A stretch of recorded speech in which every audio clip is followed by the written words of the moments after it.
What's up everyone, Dr. Smith, physical therapist here. I wanted to make this video today to go over the GFE or the good faith estimate. As you know, on top of my PT background, I also hold a master's degree in public health and I'm halfway through a law degree. So I feel that I understand the regulatory side a bit more. And I'm going to take this straight from CMS. I know APTA put out an article that was kind of fear-mongering and not really accurate. But basically, if you're a cash pay provider and you're concerned about the GFE, this video is going to help you know what you need to know. So as of January 1st, 2022, if you're uninsured or you pay for healthcare bills yourself, this would be your cash pay clients. What's going to happen is that healthcare providers, we as PTs, must provide patients who are uninsured or cash pay with an estimate of the expected charges before they receive an item or service. This is called the good faith estimate. Now, for the patient, the providers, we as PTs, and the facilities, if we work at an insurance-based facility, probably not the case, but if you do, or you own the facility that's cash pay, you must provide the good faith estimate before an item or service is scheduled. Within a certain time frame, you must offer an itemized list of each item or service grouped by the provider or facility offering care.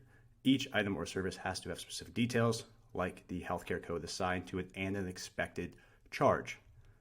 The provider must also explain the good faith estimate to you over the phone or in person if you request it, and then follow up with a written paper electronic estimate. Most importantly, the PT, the provider, must provide the good faith estimate in a way that is accessible to the patient. Now, once a good faith estimate is received by the patient from the provider, the patient must keep it in a safe place. If you are a provider wondering what this is going to look like, or if you're a patient wanting to know what this is going to look like, you're going to just check out this PDF. I'm going to post this link below as well. You can go here and check this out. Everything there that you're going to need for your good faith estimate, and this is all free on CMS. Now, the issue that comes into play and when you may face regulatory issues for violating a statute is if you bill services greater than $400 than what was estimated. Now, if you're a transparent cash pay provider, this is not going to be an issue. If you're a sketchy mill like an ATI, a Select who bills patients randomly, and you may be in trouble if you're not following this, but most cash pay providers are transparent, aren't going to surprise people with $400 bills.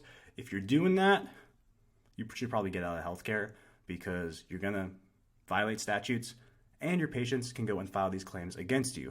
Now, if you're a patient and you realize that somebody's billing more than $400, what you're going to do, or if you're a provider and you want to know what happens, you're going to go into the dispute resolution process. Here you can see that for a patient to use this process against you, they must be uninsured or self-pay. They could also have insurance but didn't use it to pay for healthcare item or service. So cash pay, they may have got medical items or services on or after January 1st, 2022. They have to have a good faith estimate from the provider so that way they can show the discrepancy, show the difference. They have to have a bill dated within the last 4 months. So this is important because if a patient wants to bring a claim against you because you were being sketchy and overbilled them, they have to bring that claim within 4 months. If not, it's probably going to back up the system, back with the dispute process.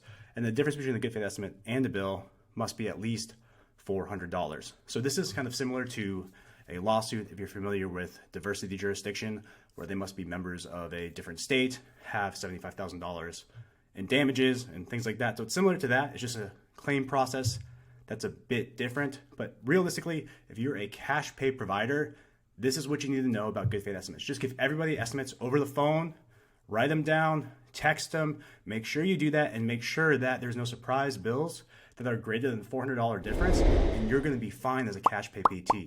Now, if you like this video, please subscribe to the channel. Thank you for your time today, and I hope you found this video helpful.